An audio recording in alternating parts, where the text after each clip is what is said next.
Sir, ರಾಜ್ಯದಲ್ಲಿ Covid ವಿಚಾರಕ್ಕೆ ಸಂಬಂಧಪಟ್ಟ ಈಗಾಗಲೇ ನಾವು ಈ ಕೋವಿಡ್ ವಿಚಾರದಲ್ಲಿ ಕೆಲವು ಅಡ್ವೈಸರಿಯನ್ನು ನಮ್ಮ ಇಲಾಖೆಯಿಂದಲೇ ಪ್ರಕಟಣೆ ಮಾಡಿದ್ದೇವೆ. ನಮ್ಮ ಟೆಕ್ನಿಕಲ್ ಅಡ್ವೈಸರಿ ಕಮಿಟಿ ಏನಿದೆ ಅವರು ಒಂದು ನೆನ್ನೆ ಸಭೆ ಮಾಡಿದ್ದಾರೆ. ಎಲ್ಲ ಒಂದು ವಿಷಯಗಳನ್ನು ಗಮನ ಹರಿಸಿ ರಾಜ್ಯದಲ್ಲಿ ಏನು ಈ ವರ್ಷ ಸುಮಾರು 35 ಕೋವಿಡ್ ಪ್ರಕರಣಗಳು ನಮಗೆ ಪತ್ತೆ ಹಚ್ಚಿರುವಂಥದ್ದು. ಅದರಲ್ಲಿ ಬಹುತೇಕ 32 ಬೆಂಗಳೂರು ನಗರದಲ್ಲಿ. ಕಳೆದ ಒಂದು 15 ದಿವಸದಲ್ಲಿ ಸಣ್ಣ ಪ್ರಮಾಣದಲ್ಲಿ ಸ್ವಲ್ಪ ಹೆಚ್ಚಿಗೆ ಆಗಿದೆ. ಆದ್ದರಿಂದ ನಾವು ಏನು ಮುನ್ನೆಚ್ಚರಿಕೆ ಕ್ರಮಗಳು ತಗೊಳ್ಬೇಕು ಅಂತಲೂ ಕೂಡ ಅಥವಾ ಇದರ ಬಗ್ಗೆ ಏನು ನಾವು ಹೆಜ್ಜೆಗಳು ಇಡಬೇಕು ಅಂತ ನಮ್ಮ ಟೆಕ್ನಿಕಲ್ ಕಮಿಟಿಯವರು ಕೂಡ ಮಾತನಾಡಿದ್ದಾರೆ. ಮತ್ತು ಕೇಂದ್ರ ಸರ್ಕಾರ ಜೊತೆ ನಾವು ಮಾತನಾಡ್ತೇವೆ. ಇಡೀ ದೇಶದಲ್ಲೆಲ್ಲೂ ಗಂಭೀರವಾದ ಪರಿಸ್ಥಿತಿ ಏನೂ ಇಲ್ಲ. ಇಡೀ ದೇಶದಲ್ಲೇ ಸುಮಾರು 257-258 ಕೇಸಸ್ ದಾಖಲಾಗಿದೆ ಅಷ್ಟೇ ನಮ್ಮ ದೇಶದಲ್ಲಿ. ಕೇಂದ್ರ ಸರ್ಕಾರ ಹೇಳಿರೋ ಪ್ರಕಾರ ನಮ್ಮ ರಾಜ್ಯದಲ್ಲಿ 35 ಇದೆ. ಆದ್ದರಿಂದ ನಾವು ಇದನ್ನು ಖಂಡಿತವಾಗಿಯೂ ಯಾವುದೂ ಭಯಪಡಬೇಕಾಗಿಲ್ಲ. ಈ ಕೋವಿಡ್ ಬಂದಿರತಕ್ಕಂಥವ್ರಿಗೂ ಕೂಡ ಅವರಿಗೆ ಬಹಳ ಒಂದು ಮೈಲ್ಡ್ ಸಿಂಪ್ಟಮ್ಸ್ ಅಂತ ಹೇಳ್ಬೋದು. ಅವ್ರಿಗೆ ಯಾವುದೇ ರೀತಿಯ ಒಂದು ಸೀರಿಯಸ್ ಗಂಭೀರವಾದಂಥ ಒಂದು ಕಂಡೀಷನ್ ಇಲ್ಲ. ಮತ್ತು ನಾವು ಈಗಾಗಲೇ ಏನು ಭಾಳ ಮುಖ್ಯವಾಗಿ ನಾವೇನು ಹೇಳಿದ್ದೇವೆ ಅಂತ ಹೇಳಿದ್ರೆ, ಈ ಸಾರಿ ಪ್ರಕರಣಗಳಂತ ಬರ್ತದೆ. ಅಂದರೆ ಅವರೆಲ್ಲ ಆಸ್ಪತ್ರೆಗಳಲ್ಲಿ ಇರ್ತಾರೆ. ಸಿವಿಯರ್ ಅಕ್ಯೂಟ್ ರೆಸ್ಪಿರೇಟರಿ ಇಲ್ನೆಸ್ ಸಾರಿ, ಅವ್ರಿಗೆ ಉಸಿರಾಟದ ಮತ್ತು ಶ್ವಾಸಕೋಶದ ಗಂಭೀರವಾದಂಥ ಅದು ಇಲ್ನೆಸ್ ಕಾಯಿಲೆ ಅದು. ಅಂಥವ್ರಿಗೆ ನೀವು ಕೋವಿಡ್ ಟೆಸ್ಟ್ ಮಾಡಿಸಿ ಅಂತ ಕಡ್ಡಾಯವಾಗಿ ಮಾಡಿಸಿ ಅಂತ ಹೇಳಿದ್ವಿ.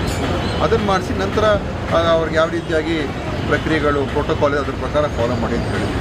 ಉಳಿದಿರ್ತಕ್ಕಂಥದ್ದು ಯಾರಿಗೆ ಈ ಇಮ್ಯುನಿಟಿ ಕಮ್ಮಿ ಇರುವಂಥವ್ರಿಗೆ, ಅದರಲ್ಲೂ ಯಾರು ಈ ಇಮ್ಯುನೋ ಸಪ್ರೆಸೆಂಟ್ ಡ್ರಗ್ಸ್ ಅಂತ ಬರ್ತದೆ, ಅವ್ರು ಅದನ್ನು ತೊಗೊಳ್ತಾ ಇರ್ತಾರೆ. ಅವ್ರ ಇಮ್ಯುನಿಟಿ ಕಮ್ಮಿ ಇರ್ತದೆ.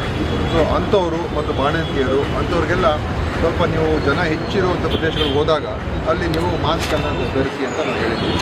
ಅದು ಬಿಟ್ಟರೆ ಇನ್ನೇನೂ ನಮ್ಮಲ್ಲಿ ಗೈಡ್ಲೈನ್ಸ್ ಏನಿಲ್ಲ. ಯಾರೂ ಕೂಡ ಭಯ ಪಡಬೇಕಾಗಿಲ್ಲ. ಯಾರೂ ಕೂಡ ಚಿಂತನೆ ಅಥವಾ ಆತಂಕಕ್ಕೆ ಒಳಗಾಗ್ತಕ್ಕಂಥ ಅವಶ್ಯಕತೆ ಇಲ್ಲ.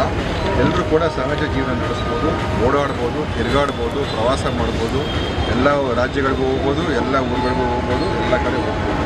ಆದ್ದರಿಂದ ಇದನ್ನು ಏನೋ ಬಂದ್ಬಿಟ್ಟಿದೆ, ಮತ್ತೆ ಕೋವಿಡ್ ಬಂದಿದೆ, ಮತ್ತೆ ದೊಡ್ಡ ಒಂದು ಇದ್ರ ಬಗ್ಗೆ ಚರ್ಚೆ ಮಾಡಿಕೊಂಡು ನಾವು ನಮ್ಮ ಒಂದು ಬದುಕಿನಲ್ಲಿ ಅನಾವಶ್ಯಕವಾಗಿ ಗೊಂದಲ ಸೃಷ್ಟಿ ಮಾಡ್ಕೊಳ್ಳೋದು ಬೇಡ. ಸದ್ಯದ ಪರಿಸ್ಥಿತಿ ಏನು ಅದರ ಅವಶ್ಯಕತೆ ಇಲ್ಲ. ಏನಿಲ್ಲ. ನಾನು ಹೇಳಿದ್ನಲ್ಲ, ಯಾರು ಈ ಇಮ್ಯುನೋ ಸಪ್ರೆಸೆಂಟ್ ಡ್ರಗ್ಸ್ ಉಪಯೋಗ ಮಾಡ್ತಾ ಇದ್ದಾರೆ ಮತ್ತು ಬಾಣಂತಿಯರಿಗೆ ಒಂದು ಏನು ಪ್ರಿಕಾಷನರಿ ಮೆಜರ್ ಅಷ್ಟೇ ಅದು. ಅಂದರೆ ಒಂದು ಮಾಸ್ಕ್ ಧರಿಸಿದ್ರೆ ಒಳ್ಳೆಯದು. ಮಾಸ್ಕ್ ಧರಿಸೋದ್ರಿಂದ ಬೇರೆ ರೋಗಗಳಿಂದ, ಬೇರೆ ವೈರಾಣುಗಳಿಂದ ಕೂಡ ನಮಗೆ ಸಹಾಯ ಆಗ್ತದೆ. ಮತ್ತು ಇನ್ನೊಂದು ಹೇಳಿದ್ರೆ, ಆದಷ್ಟು ಮಟ್ಟಿಗೆ ಒಂದು ಸ್ವಚ್ಛತೆಯನ್ನು ಕಾಪಾಡಿಕೊಂಡು ನಮ್ಮ ಏನು ಸ್ಯಾನಿಟೈಸರನ್ನು ಉಪಯೋಗಿಸುವಂಥದ್ದು ಎಲ್ಲೆಲ್ಲಿ ಸಾಧ್ಯ ಆಗುತ್ತೆ ಮಾಡಿ. ಅದು ಎಲ್ಲದಕ್ಕೂ ಕೂಡ ಒಳ್ಳೆಯದು. ಈಗ ಸಾಂಕ್ರಾಮಿಕ ರೋಗಗಳು ಇರ್ತದೆ, ಬೇರೆ ಬೇರೆ ಈಗ ಮಳೆಗಾಲ ಎಲ್ಲ ಇರೋದ್ರಿಂದ ಕೋವಿಡ್ ಒಂದೇ ಅಲ್ಲ, ಇನ್ನು ಉಳಿದ ಬೇರೆ ವೈರಲ್ ಇನ್ಫೆಕ್ಷನ್ಸ್ಗೂ ಕೂಡ ತಡೆ ಹಿಡಿಯೋದಕ್ಕೆ ಅದು ಅನುಕೂಲ ಆಗ್ತದೆ. ದಯವಿಟ್ಟು ಯಾರೂ ಕೂಡ ಭಯ ಬೀಳ್ತಕ್ಕಂಥ ಪರಿಸ್ಥಿತಿ ಇಲ್ಲ.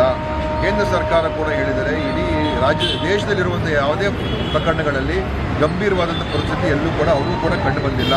ಆದ್ದರಿಂದ ತಾವು ಅದನ್ನು ಮಾನಿಟರ್ ಮಾಡ್ತಾ ಇರಿ. ಮತ್ತು ಎಲ್ಲರೂ ತಮ್ಮ ಜೀವನ ನಡೆಸೋದ್ರಲ್ಲಿ ಈ ಸಹಜ ಜೀವನದ ವಿಷಯದ ಬಗ್ಗೆ ದಯವಿಟ್ಟು ಯಾರೂ ಕೂಡ ಆತಂಕಪಟ್ಟು ನಾನಲ್ಲಿ ಊರಿಗೆ ಹೋಗೋದಿಲ್ಲ, ಊರು ಬಿಟ್ಟು ಹೋಗೋದಿಲ್ಲ, ಓಡಾಡೋದೆಲ್ಲ ಮಾಡೋಕ್ಕೆ ಹೋಗಬೇಡಿ. ನಿಮ್ಮ ಜೀವನ ನಡೆಸ್ಕೊಂಡು ಹೋಗಿ. ಮಾಧ್ಯಮದವರು ಕೂಡ ಅದೇ ನನ್ನ ವಿನಂತಿ. ತಾವು ಕೂಡ ಇದನ್ನು ಹೇಳಿದಾಗ ಅನಾವಶ್ಯಕವಾಗಿ ಜನರಲ್ಲಿ ಏನೋ ಒಂದು ರೀತಿ ಆತಂಕ ಸೃಷ್ಟಿ ಆಗ್ತಕ್ಕಂಥ ಪರಿಸ್ಥಿತಿ ಇದೆ ಅಂತ ಹೇಳುವಂಥದ್ದು ಬೇಡ. ಅವ್ರಿಗೂ ಕೂಡ ಅಡ್ವೈಸ್ ಮಾಡಿ.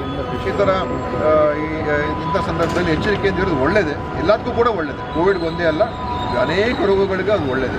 ಎಚ್ಚರಿಕೆ ವಹಿಸ್ಕೊಂಡು ಸ್ವಲ್ಪ ಮಟ್ಟಿಗೆ ನಾವೀಗ ಟೆಸ್ಟಿಂಗ್ ಕಿಟ್ಸು ಎಲ್ಲ ತೊಗೊಂಡಿದ್ದೀವಿ.